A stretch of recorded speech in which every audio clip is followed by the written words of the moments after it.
ओम नमः शिवाय। शिव कृपा योग में आपका स्वागत है। आइए सबसे पहले करेंगे आह्वान, और ये आह्वान हम करेंगे शिवलोक से। देवादिदेव महादेव का, महादेवी का, सभी देव शक्तियों का, सभी सिद्धों का, सभी सिद्ध संतों का और सभी सिद्ध गुरुओं का, और आह्वान करेंगे इस प्रार्थना के साथ, कृपा करो, जय जयकार करो, भंडार भरो, स्वास्थ्य, शक्ति, सुरक्षा, सुख, शांति, समृद्धि, ऐश्वर्य, रिद्धि, सिद्धि, धन, ध्यान, ज्ञान, समाधि और शिव साक्षात्कार से परिपूर्ण करो। सत्यम शिवम सुंदरम का मार्ग प्रशस्त करो। ओम नमः शिवाय, ओम नमः शिवाय, ओम नमः शिवाय।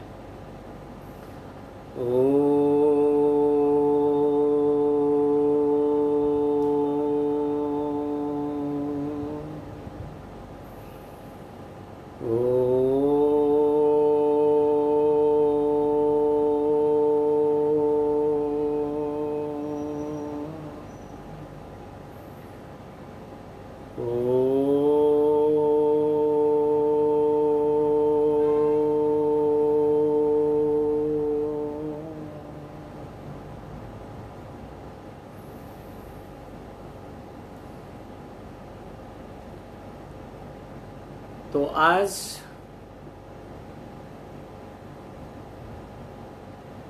का जो हमारा विषय रहेगा वो ध्यान रहेगा।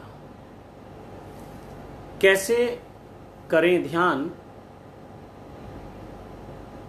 इस विषय पे हम बात करेंगे। और अल्टीमेट आप मंत्र साधना करें, मंत्र साधना में भी आप जपा करें या अजपा करें, या आप ओमकार की साधना करें, अल्टीमेटली एक दिन हमें ध्यान पर ही जाना है। जैसे पतंजलि ऋषि का जो विज्ञान है,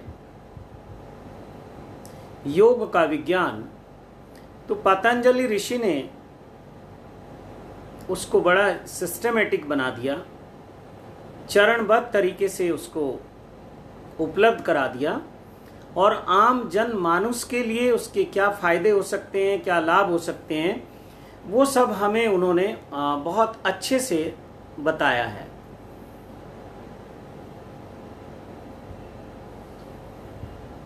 तो पतंजलि ऋषि ने कहा यम नियम,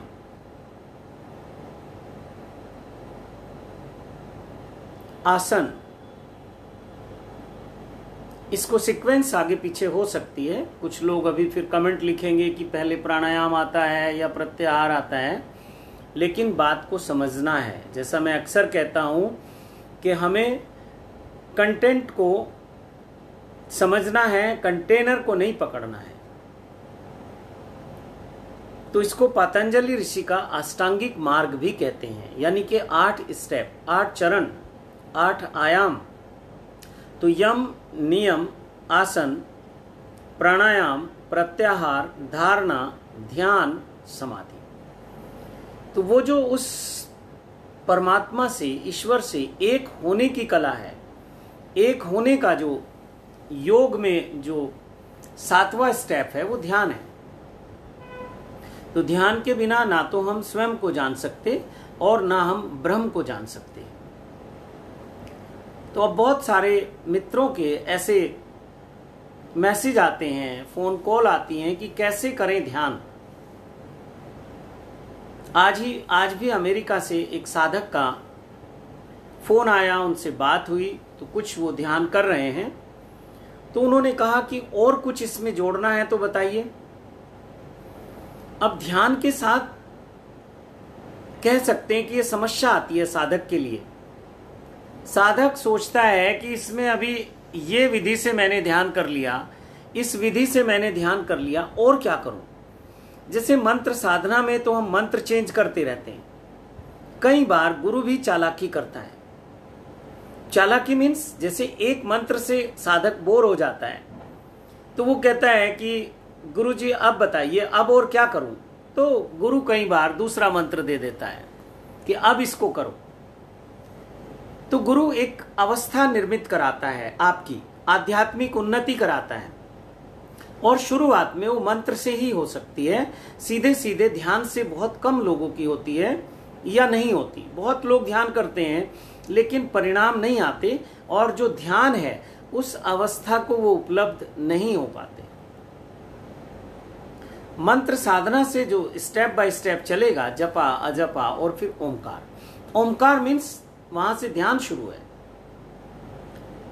और ऐसे ही थोड़ी कहा कि एक ओमकार सतनाम, तो वो जो ओमकार है, हालांकि उसकी अभिव्यक्तियां अलग अलग हैं, हिंदुओं की अलग है, इस्लाम धर्म की अलग है, सिख धर्म की अलग है, ईसाई धर्म की अलग है, और धर्मों की भी अलग अलग है, लेकिन अनुभव सबका एक है। वो जो ध्यान का अनुभव है वो एक है।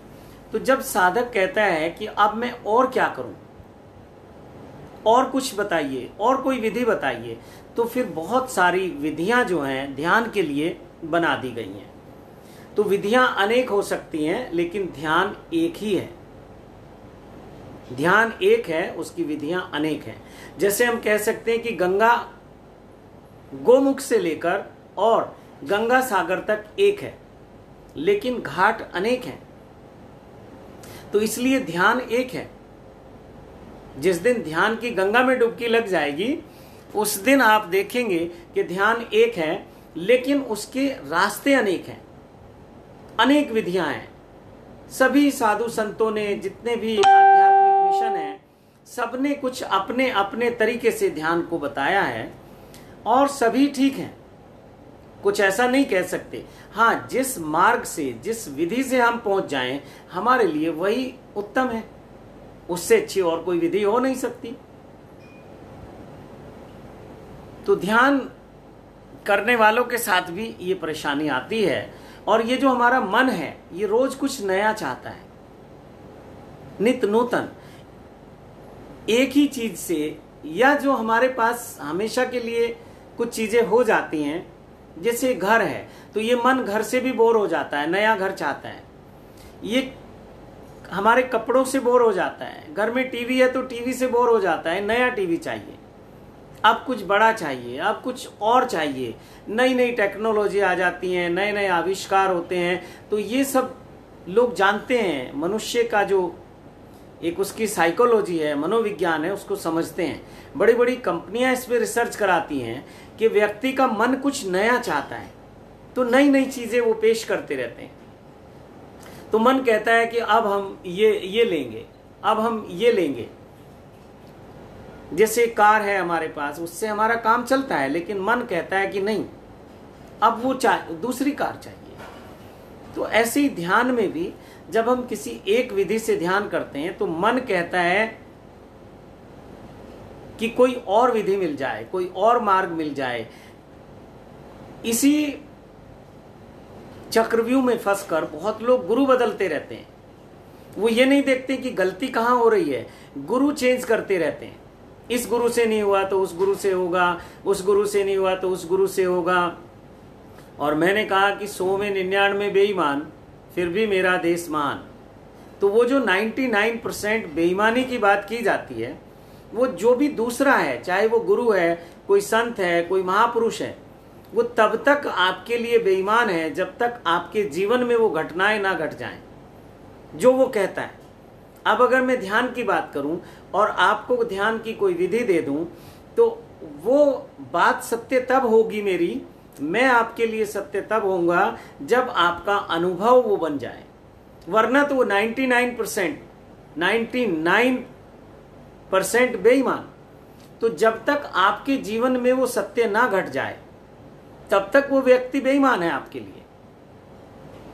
और वो ईमानदार जो 1% है, वो कौन है? वो आप हैं। क्योंकि ईमानदारी से उस विधि से ध्यान आपको करना है, या उस मंत्र का जाप आपको करना है, या कोई पूजा या कोई अनुष्ठान या कोई धार्मिक कर्मकांड आपको करना है। जब तक कोई दूसरा करेगा उस पर उंगली उठती रहेगी और एक शक बना रहेगा। अपने ऊपर हमें शक नहीं होता। या तो हम कहेंगे कि मैंने किया, या हम कहेंगे कि मैंने नहीं किया, निर्णय हो गया। या तो मैं कहूंगा कि मैंने ईमानदारी से किया, या मैं कहूंगा कि मैंने ईमानदारी से नहीं किया। हाँ, अगर किसी विधि से आपको कुछ घटनाएं घट गई, उस ध्यान की अवस्था का अनुभव हो गया, तो फिर आपके लिए वो विधि बहुत है, फिर वो सत्य है, वो गुरु भी सत्य है, वो विधि भी सत्य है, और गुरु कुछ भी बोले वो सब फिर सत्य है। लेकिन जब तक आपका अनुभव नहीं बनता तब तक आप शक बीच बीच में आता है। मेरे तो आया करता था। अगर मैं अपनी बात करूं तो मेरे तो आता था, और आज भी मुझे जल्दी से किसी दूसरे पे विश्वास नहीं आता। तो ये जाने अनजाने सबकी बात है। कहीं ना कहीं वो शक का कीड़ा कुलमुलाता रहता है, लेकिन हम अपने ऊपर शक नहीं करते।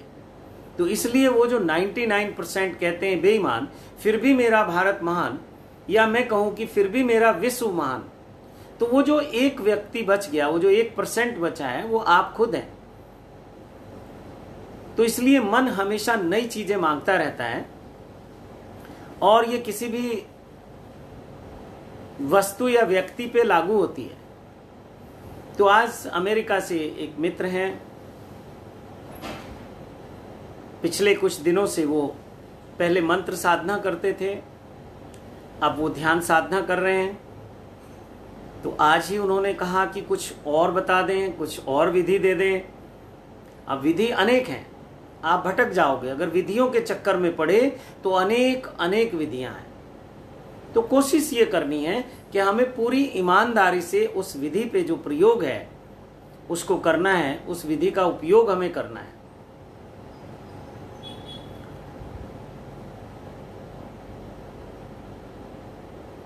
तो ध्यान की विधियां तो अनेक हैं, लेकिन ध्यान तो एक है।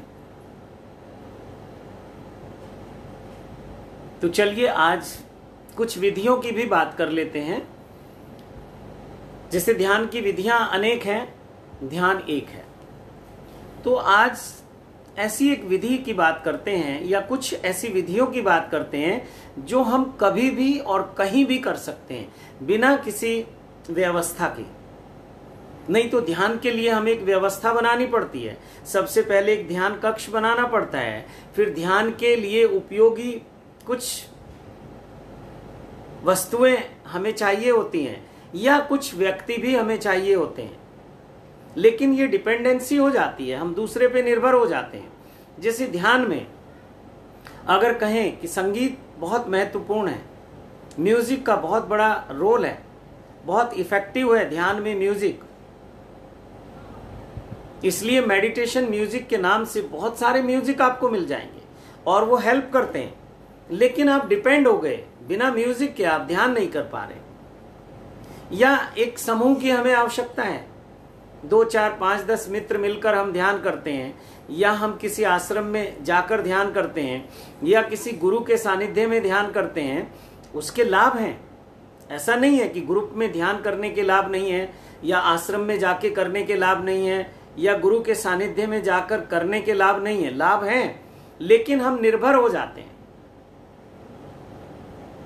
जो सबसे बड़ा उसका नुकसान है वो क्या है कि हम निर्भर हो जाते हैं। गुरु के ऊपर हो जाएंगे, या उस ग्रुप के ऊपर हो जाएंगे, या उस म्यूजिक के ऊपर हो जाएंगे, या अपने ध्यान कक्ष के ऊपर निर्भर हो जाएंगे, या समय के ऊपर निर्भर हो जाएंगे कि ध्यान का समय इतने बजे से इतने बजे तक।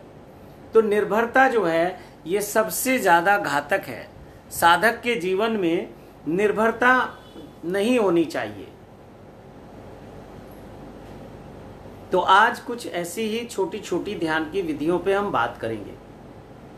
जैसे जहां आप हो, जिस अवस्था में हो, आप बैठे हैं, आप लेटे हैं, आप खड़े हैं, आप चल रहे हैं, उसी अवस्था में। तो सबसे पहले आप एक छोटी सी टेक्निक मैं आपको बता रहा हूं। ये जो आपकी आईलिड हैं, जिनको पलक बोलते हैं, ये झपकती रहती हैं।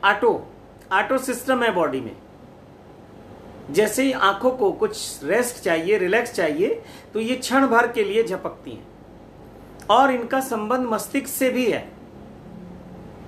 अगर आप पलक को झपकना बंद कर दें तो मस्तिष्क कार्य करना बंद कर देता है, मस्तिष्क शून्य हो जाता है, निर्विचार हो जाता है।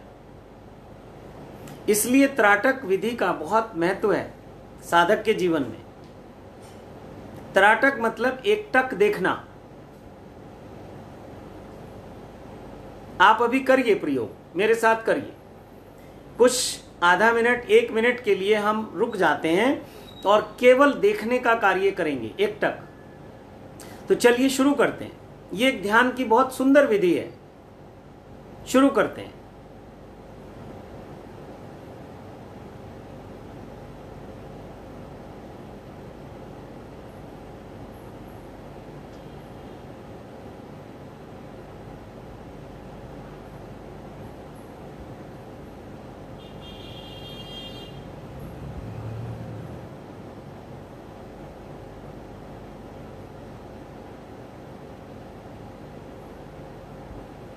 वापस आ जाते हैं, नहीं तो फिर मेरा लिंक टूट जाएगा, आगे फिर बात नहीं कर पाऊंगा अगर ध्यान की उस गहराई में चला गया तो ये विधि का आप उपयोग कर सकते हैं। फिर त्राटक की बहुत सारी विधियां हैं। आप सूर्य के साथ त्राटक कर सकते हैं, लेकिन सावधान रहना, वरना आपकी आंखों को नुकसान भी हो सकता है। तो सूर्य के साथ त्राटक करना बहुत सावधानी के साथ करना है। आप मून पे, चांद पे त्राटक कर सकते हैं। खास करके पूर्णिमा का जो चांद है, या पूर्णिमा से 2 दिन पहले, 3 दिन का आप ये प्रयोग कर सकते हैं।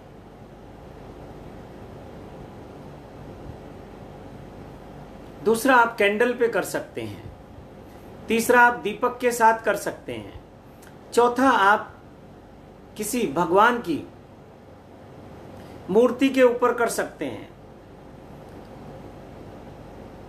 ये 5 मैंने बता दिया। सूर्य के साथ, चंद्रमा के साथ, कैंडल के साथ, भगवान की किसी मूर्ति के साथ, अपने गुरु की तस्वीर के साथ, गुरु की आंखों में आंख डाल के आप त्राटक कर सकते हैं। किसी जीवित व्यक्ति के साथ कर सकते हैं, अपने मित्र के साथ कर सकते हैं, अपने परिवार के किसी सदस्य के साथ कर सकते हैं, छोटे बच्चों के साथ कर सकते हैं, पशु पक्षियों के साथ कर सकते हैं, जो आपके पालतू पेट्स हैं उनके साथ भी आप ये त्राटक कर सकते हैं। गाय के साथ कर सकते हैं, जो सबसे सुंदर प्रयोग है। इसके अलावा आप कुछ त्राटक करने के लिए ध्यान यंत्र आते हैं, 3D पिक्चर्स उसमें होती हैं। जब आप उसे एकटक देखते रहते हैं तो पहले कुछ दिखाई देगा, फिर उसके आगे कुछ और दिखाई देगा, फिर उसके आगे कुछ और दिखाई देगा। इस तरह की कुछ पिक्चर्स भी मार्केट में मिलती हैं। और आप कोई पॉइंट बना लें किसी दीवार पे, उसके ऊपर भी कर सकते हैं। और बिंदु त्राटक, जो आपके प्रकाश का जो बिंदु है, प्रकाश की जो ज्योति है जो आपके भीतर है, उसके ऊपर कर सकते हैं। लेकिन इसका पहले प्रयोग बाहर करना होता है, फिर भीतर ये प्रकट हो जाता है। जैसे जपा और अजपा, ये बाहर के दिए हुए मंत्र हैं, लेकिन वो जो फिर नाम है, ओमकार है, वो प्रकट होता है,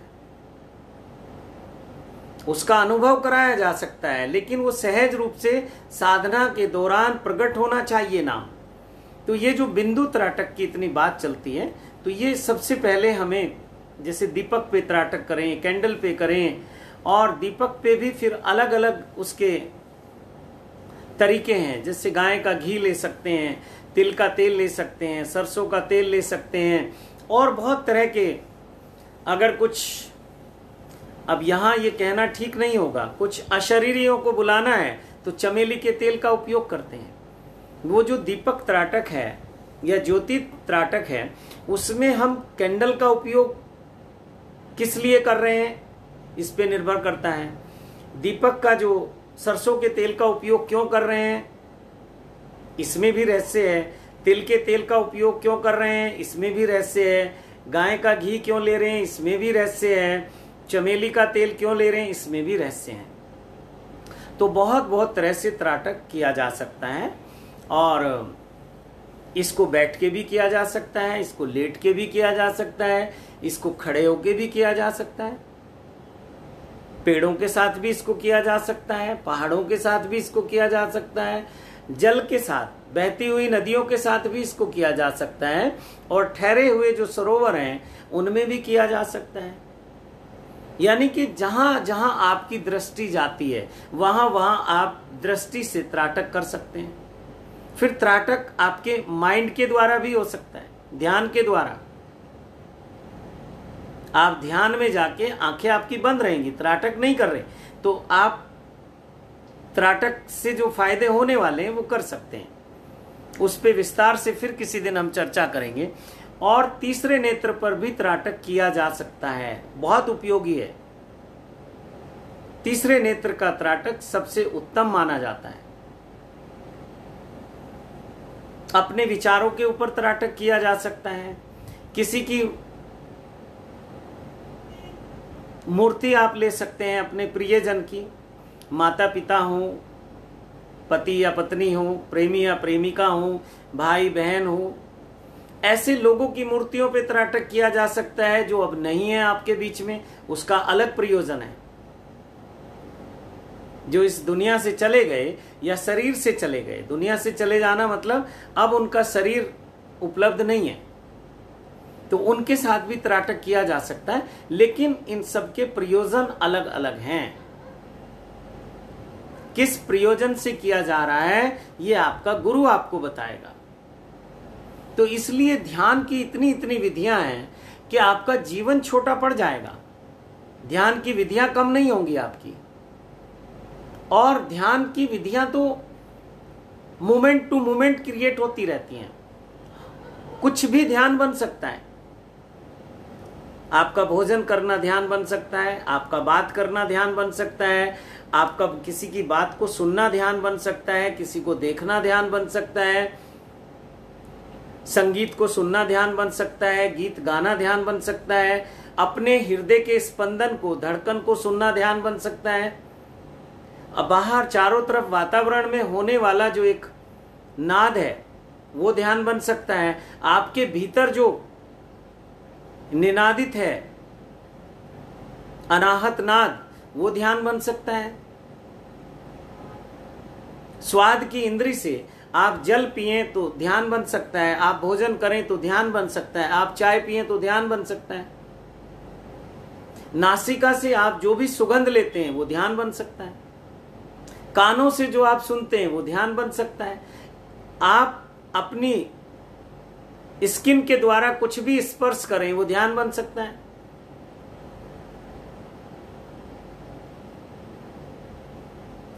आंखों से कुछ भी देखें वो ध्यान बन सकता है। ये जो पांचों इंद्रियों के आपके अनुभव हैं, ये इनसे घटने वाली कोई भी घटना या कोई भी अनुभव ध्यान बन सकता है।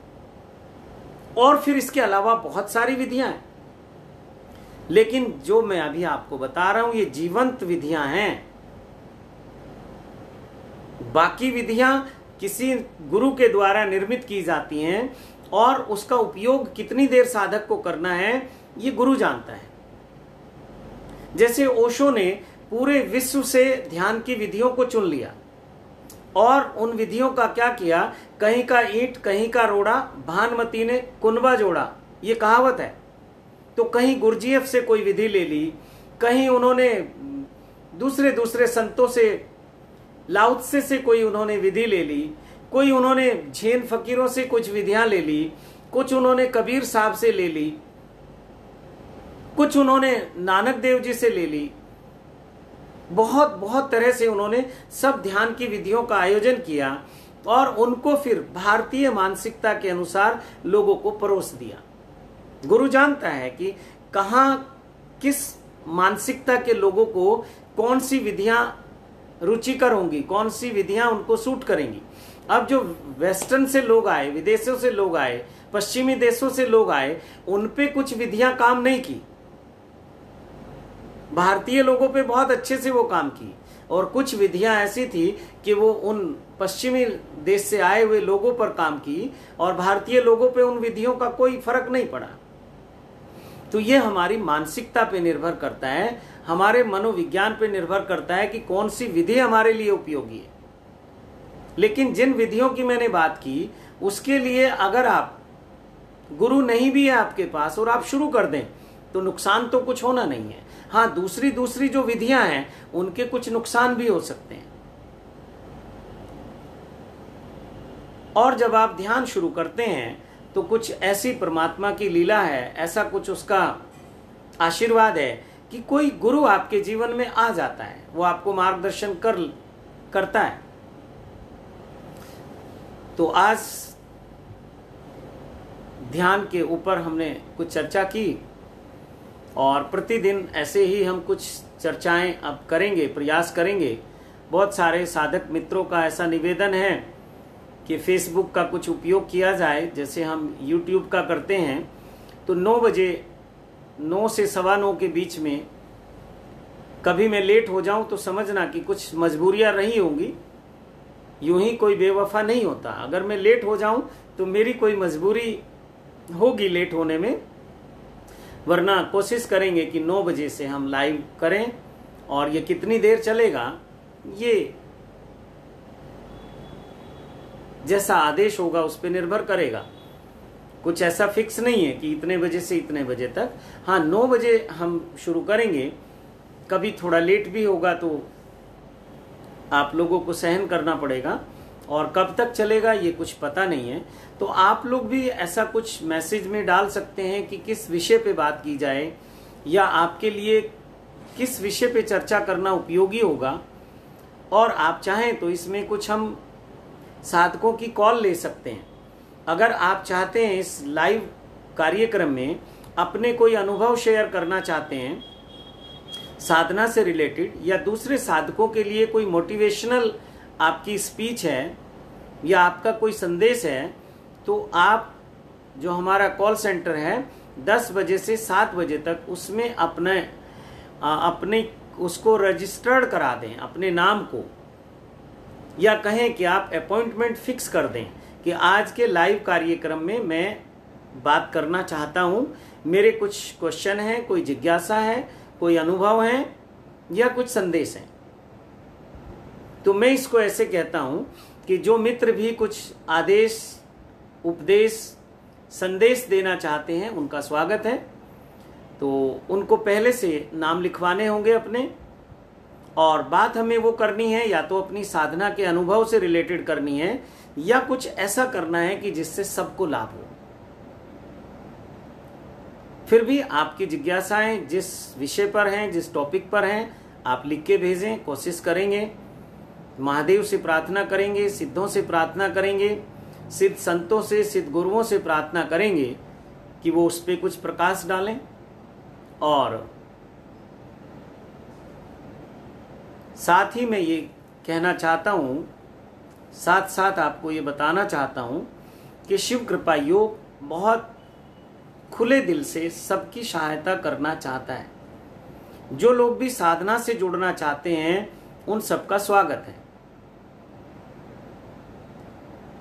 तो कोई भी आपके आसपास ऐसे लोग होते हैं जिनके जीवन में कोई ना कोई समस्या आ जाती है, और साधना ही हर समस्या का समाधान है।